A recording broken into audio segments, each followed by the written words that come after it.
بسم الله الرحمن الرحيم حمدا ومصليا أما بعد فأعوذ بالله من الشيطان الرجيم بسم الله الرحمن الرحيم ولنبلونكم بشيء من الخوف والجوع ونقص من الأموال والأنفس والثمرات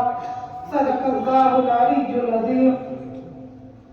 بہار ناد تم ماضی میں ابد خزاں تم ہو بہار ناد تم ماضی میں ابد خزاں تم ہو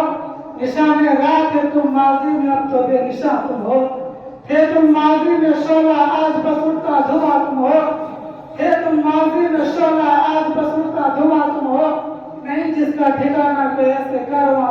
ہر جگہ پریشان نظر آ رہی ہے آج امت مسلمہ ہر جگہ ذلیل و خوار نظر آ رہی ہے یہ اپنے کرتوت کی وجہ سے ذلیل و خوار نظر آ رہی ہے یہ اپنے کرتوت کی وجہ سے پریشان نظر آ رہی ہے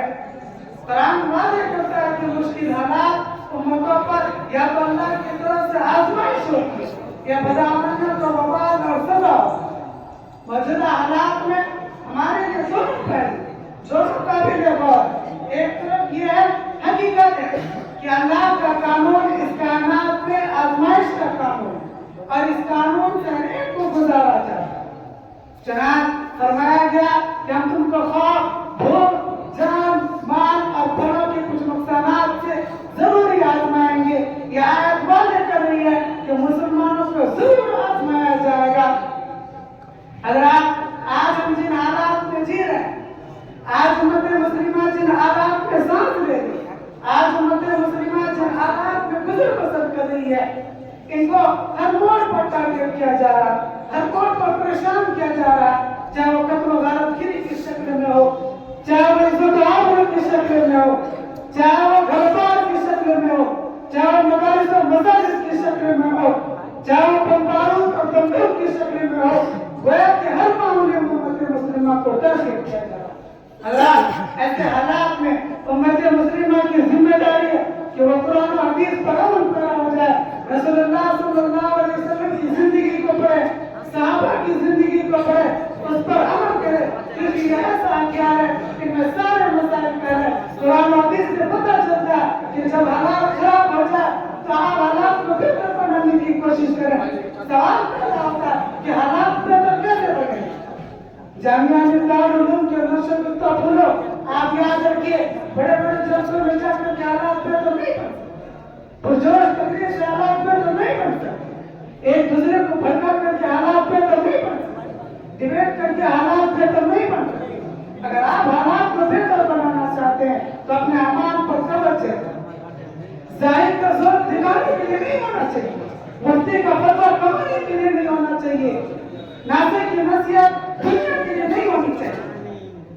اگر آپ حالات کو بہتر بنانا چاہتے ہیں تو اپنے اندر اتحاد و اتفاق پیدا کریں اگر آپ حالات کو بہتر بنانا چاہتے ہیں تو اپنے اندر اخلاق و کردار پیدا کریں اگر آپ حالات کو بہتر بنانا چاہتے ہیں تو اپنے اندر حسن سلوک پیدا کریں اگر آپ حالات کو بہتر بنانا چاہتے ہیں تو اپنے آپ کو اللہ کے حوالے کر دیں اگر آپ حالات کو بہتر بنانا چاہتے ہیں تو اپنی اولاد کی صحیح تربیت کریں کیونکہ یہ اسرائیل معاشرہ کی پہلی سیڑھی ہے اگر آپ حالات کو بہتر بنانا چاہتے ہیں تو اللہ کی رسی کو مضبوطی کے ساتھ پکڑنا اور آپس میں تفرقہ بازی کو چھوڑنا ہوگا انشاءاللہ حالات ضرور بدلیں گے حضرت انس رضی اللہ عنہ سے روایت ہے کہ رسول اللہ صلی اللہ علیہ وسلم ارشاد فرماتے ہیں کہ جتنی بڑی آزمائش ہوگی اتنا بڑا اجر ہوتا ہے اللہ تعالیٰ فرماتے ہیں کہ انہیں یوں ہی چھوڑ دیا جائے کہ بس وہ یہ کہتے کہ ایمان ہے بلکہ اپنے مطلب کی آزمائش کی جب کتنا میں گزر چکے ہیں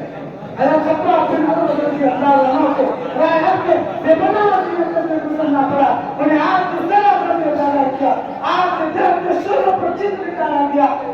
ان کی پشت کی چربی سے آگ بجھی ہر طرح کے ظلم و سہنے کے بعد بھی مقابلوں کو یہ کہتے رہے کہ کافروں تم مرو بھی زندہ ہو جاؤ تب بھی وہ یقین نہیں چھوڑ سکتا محترم حضرات آج آپ کو حالات کو سمجھنے کی ضرورت ہے میں اسی بات پر تقریر کو ختم کرتا ہوں اب اس کے بعد میں محمد مستقیم عربی پنجب کو دعوت دیتا ہوں.